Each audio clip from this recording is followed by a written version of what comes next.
The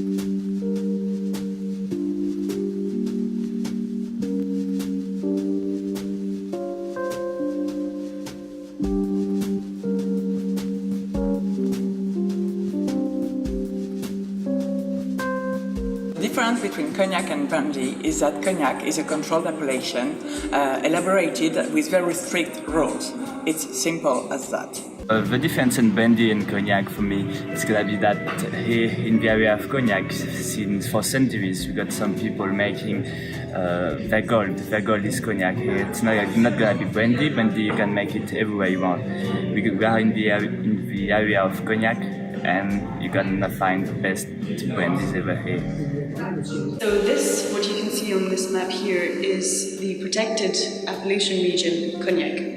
That is the main difference between cognac and brandy. We always say that all cognacs are brandies, but all brandies aren't cognac.